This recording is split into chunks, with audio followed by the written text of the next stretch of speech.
If a human who's learned demonic martial arts consumes it, then they'd be able to get a tremendous amount of energy. It is clear now if he had cut the ball with any sword aura, the pill would have exploded due to the heat. He takes it, as he feels grateful to his father for his words in the stone slab to not create any heat at all. Right after, Muguk immediately mediates to absorb the pill. By directing the energy from the pill through his median into the core of his inner energy, a surging wave of energy bursts the moment he finishes. Muguk opens his eyes, feeling a strong power in his body that he didn't feel before. The moment he went back, the thing he lacked most was energy, and now he has acquired it. On the third trial, Muguk keenly analyzed the instruction slab. It informs him to differentiate life and death. If he fails, he will be given another chance 5 days later. The moment Muguk stands on the red circle, a stone pedestal appears with a grid containing various herbs. Looking at it, Muguk knows this trial requires him to differentiate herbs from poisonous plants. Back then, Muguk searched everywhere for the ingredients that Ryanja asked for. He knows how to differentiate all sorts of herbs and poisonous plants, and even knows their effects. This is an extremely easy trial of Muguk, picking the only thing that's not a poisonous plant.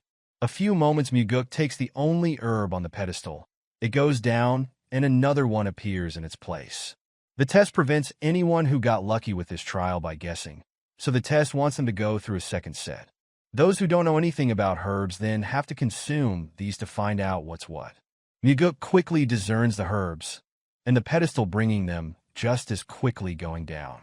Muguk waits for a bit, but there's no other coming up, and the door leading to the next trial is open. Before he goes, Muguk reads the stone slab. Reading his ancestors all complain they have to do such trials. It is not a surprise that his father berated their ancestor, reminding anyone who comes to not count on luck. That can only mean he remembered everything he ate starting from the first test. The next trials require Muguk to survive the illusory life and death trap formation. The information stone slab reminds Muguk that if he dies in the trap formation, he will actually die. Before going in, Muguk checks the stone slabs, looking for information on what the traps will be like. He finds nothing helpful except his father's words, telling anyone who comes after him to not rest.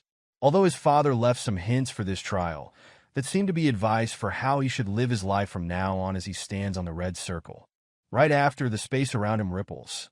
Muguk is suddenly in a desert, wind blowing and dry air with creatures and sand as real as it can be.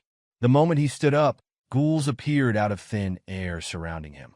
Although they are illusions, Muguk can really feel their presence, even their intent to kill him, his eyes brimming with excitement, having such a good opportunity for him. Muguk unsheathes his sword, signifying he is ready to welcome these mindless ghouls. They go in, swarming toward the man in the middle of the masses. Muguk slips off from an attack from behind before he swiftly stabs the ghoul. Other simultaneous attacks come for him, and he easily jumps off to dodge the group attack. Now that he is not dealing with humans, he can fight all of them without any hesitation. So, Muguk gathers his inner energy into his sword and uses his sword aura. With a single clean swing, he split apart a few dozen ghouls. Thanks to the demonic essence pill, he is able to use his energy easily. Still, the ghoul seems endless and keeps coming after him. Muguk takes a deep breath, waiting for the very last second as the ghoul surrounds him at arm's length. Before they can reach him, a light blue mark appears on each and every ghoul in his range. In a blink of an eye, Muguk slashed a few dozen more, delivering a decisive blow on every ghoul in the path of his sword. Before long, the wave of seemingly endless wave of ghouls coming his way is done. Muguk actually feels bad if that is all, since he can't fight to his heart's content. But a smile appears on his face. When he sees another wave come, they appear to be stronger than before. True to their appearance, even with such an increase in inner energy, it proves to be harder to deal with than what Muguk initially thought of. Some of them can use this technique, and others can launch a range of attacks. He now understands what his father's words mean. The incoming wave of the enemy is slowly getting stronger. Moving through them, evading the attack like flowing water, he onslaught one after another. The first battle feels like a real battle since he regressed, and for him to fight continuously with his life on the line. He feels like he has digested the insights he has from his previous life. Those insights from his past life are now becoming one with his current body. One after another, Muguk deflects one attack and launches a counter right after. Sweats droll on his face, but Muguk wants the trials to come at him stronger and faster, hoping to stretch his muscle some more. With a vertical slash on the armored ghoul, he finished this wave of army that came his way. While catching his breath, he wonders whether it is over. The formation trap suddenly disappears, as the stone slab shines with congratulatory words saying he passed the trials safely. Passing the ancestors' hope that his strength will be used for the advancement and prosperity of the heavenly divine cult. Muguk is content with his abilities. He is able to get through all of the trials in a day when it took his father an entire month. If people knew this, it would cause an uproar within the cult. If he is this fast, people will doubt his achievement more than they will praise it. So Muguk decides to stay there and continue his training. He intends to fully digest the insight he learned and make it whole his. Once he is done, he reports to his father, claiming he finishes the trials after exactly 100 days. He admits he did her best and wasn't able to break his record. Muguk also thanks his father for the note he wrote to cut the stone ball without any aura and the fact that he did not rest in the last trials. A brief smile appears on the heavenly demon's face before he goes back to his usual demeanor. Chanhwa sternly praises his son for at least he is not a fool as Muguk claims that he is the heavenly demon's son after all. Before Muguk's regression, he thought his father enjoyed pitting his children against each other in a fight of life and death to become the successor. But now, Muguk thinks differently. The heavenly demon is someone who would willing to endure his children's death if it was for the sake of the cult. Right after the second in command of the cult, the person the heavenly demon trusts the most, the chief advisor, Sima Myung, appears to commend the young master of the cult for finishing the Minor Heaven Caves trial in just 100 days. Myung approaches him, having something he wants to discuss regarding the cult. This also means his father wants Myung to do so. He informs Muguk that they received an anonymous letter mentioning the ongoing corruption within the demonic army. It is one of the cult's combat groups, and the leader of the demonic army would be the blood-related sibling of the Blood Heaven Sword Demon. Myung explains that last year, they also received that letter and conducted a separate investigation, but ended in failure. He wants Muguk to become the special investigation officer and take care of this matter personally. Muguk knows this is dangerous. Anyone found to be complicit in corruption would be executed.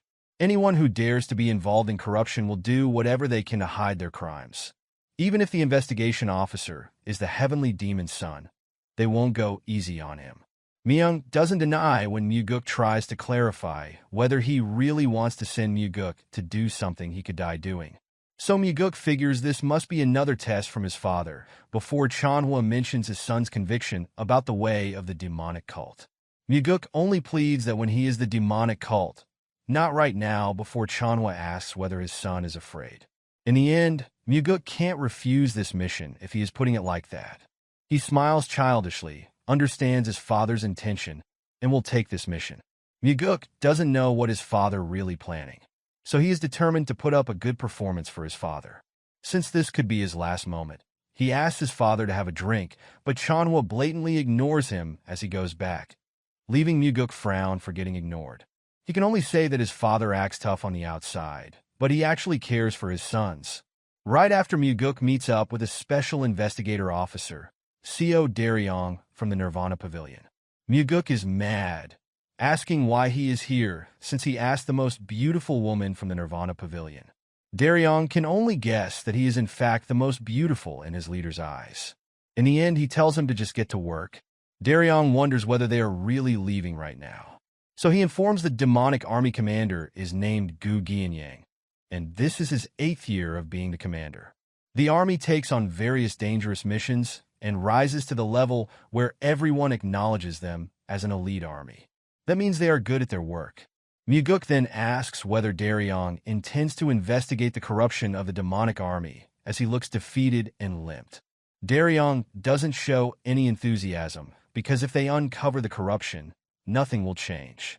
Muguk guessed that he meant unless the executives of the cult are changed, the cult itself won't change. Right after, Muguk asks whether is afraid because the previous special investigation officer died doing the investigation.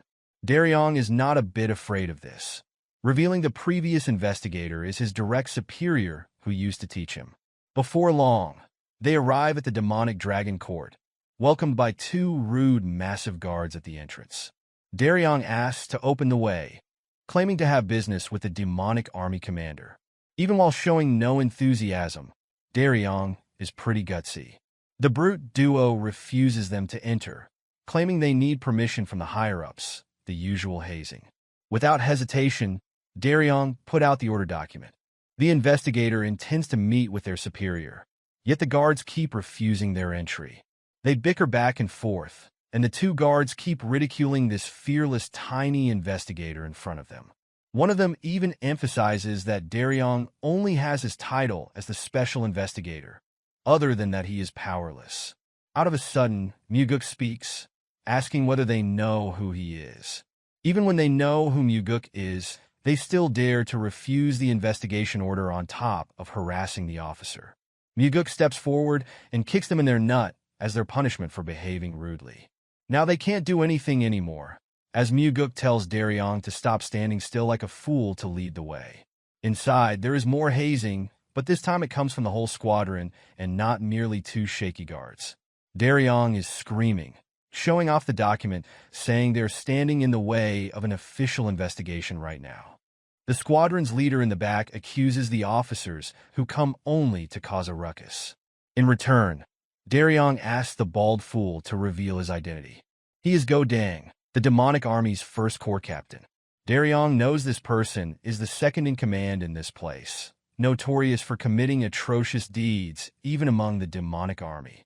Daryong flails his authority around, explaining they will be arrested on the charges of disrupting the investigation of the Nirvana Pavilion and insulting an investigator.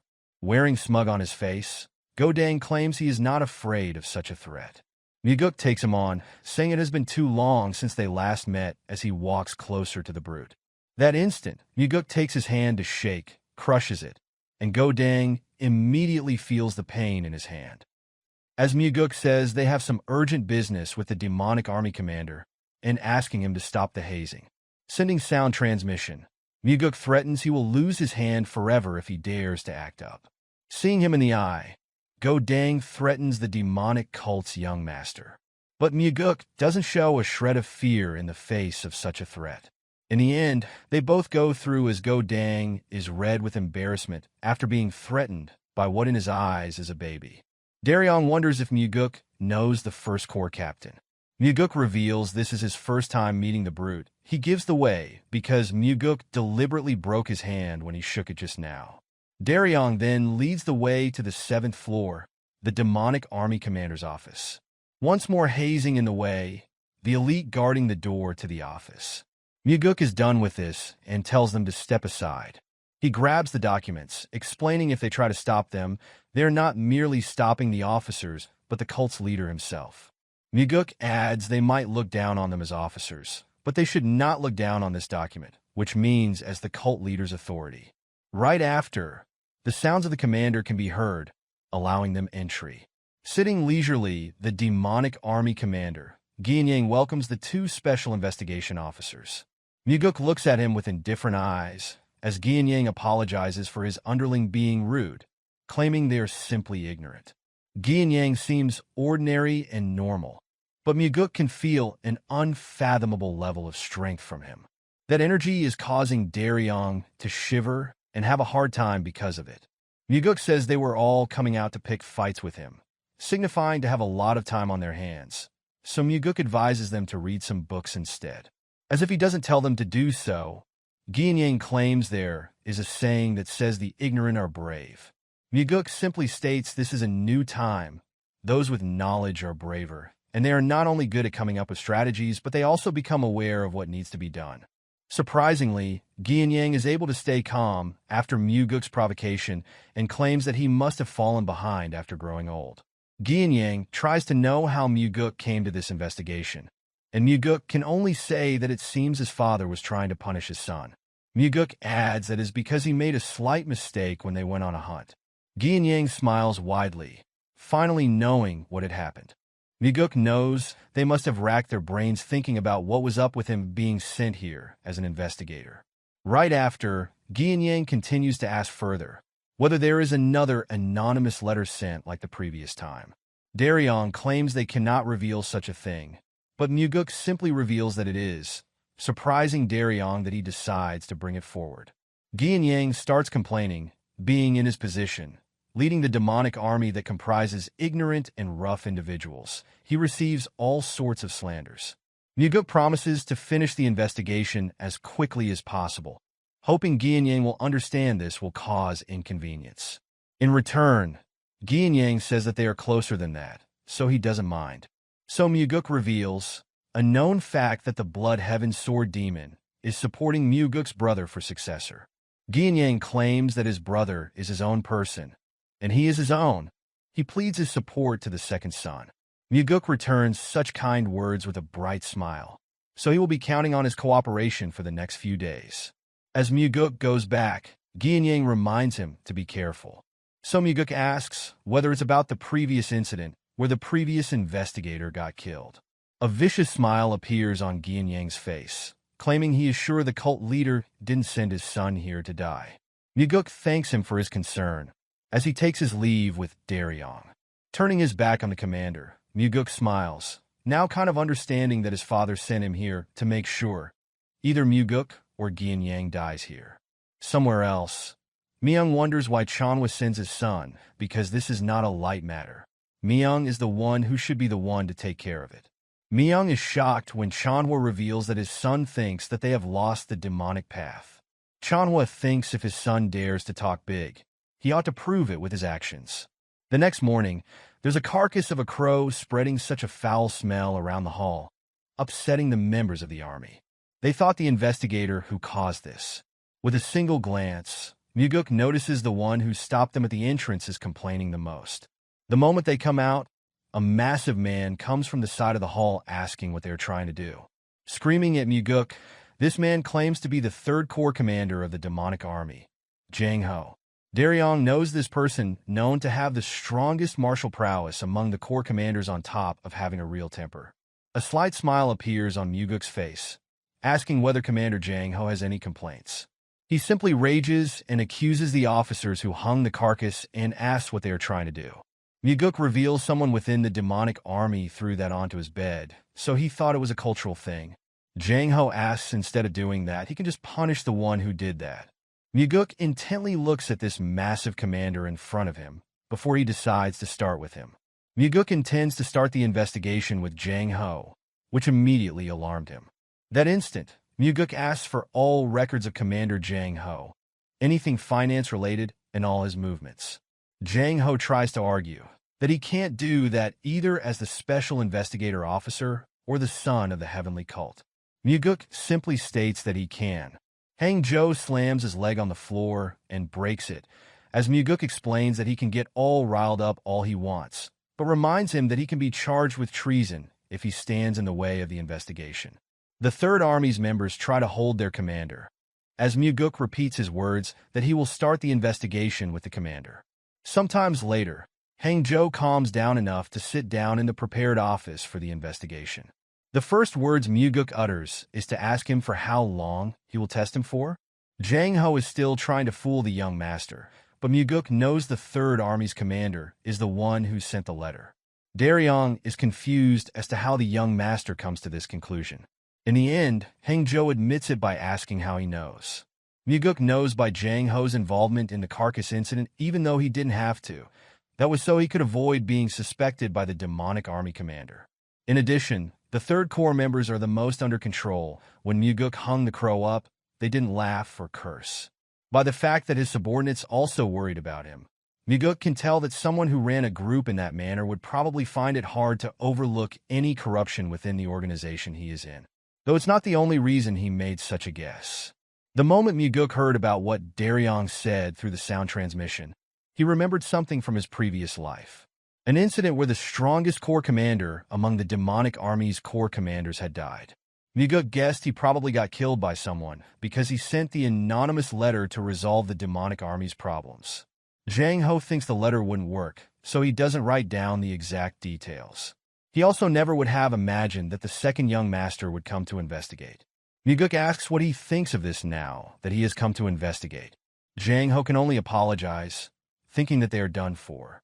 Muguk laughs, wondering whether it's popular among the youngsters to be so unmotivated before Daryong reminds him that he is actually the youngest among them. Anyhow, Muguk asks what exactly happened in this place. Jang Ho reveals the demonic army commander is using the demonic army for his own personal reasons. He has been taking money for assassination requests and making his subordinates do the job. Muguk thought Ginyang simply getting bribed by some martial arts group, but this goes far beyond what he had imagined. Muguk assumes, by adjusting the number of members within the demonic army, that the first corps would probably be the ones that are doing it. Just like how Muguk knows after he saw how the third corps reacted, the first corps members were the first to stop the investigation. They were also the ones that cursed the most after seeing the crow's corpse. Jang Ho reveals the martial artist that's said to have committed suicide after killing the previous investigator was his friend. He was also the first person to send an anonymous letter. When Muguk asks, Jang Ho says they had joined the cult at the same time, and they're basically family. Jang Ho believes the demonic army commander gave the order, and that Go Dang, the first corps commander, personally killed him. If what Jang Ho said is true, then this is an immense corruption case where the demonic army commander and the whole first corps are involved. Muguk is sure that his father and Sima Myung already realized how big this is. His father is trying to test him to see if he can resolve this incident, even though he is up against the demonic army commander. Muguk then expresses that Jang Ho made a good friend. Right after, he thanks this third army's commander for being so courageous. Jang Ho tears up after hearing such words. Along with him, as Daryong becomes saddened over the fact of such a thing happening. Looking at this day, Muguk's starting to feel some hope for the lost demonic path. The heavenly demon divine cult that Muguk wants would be a place where people like them are taking important roles. While Jang Ho died in his previous life, he will not be dying this time, because the objective of his regression is to save people who shouldn't die.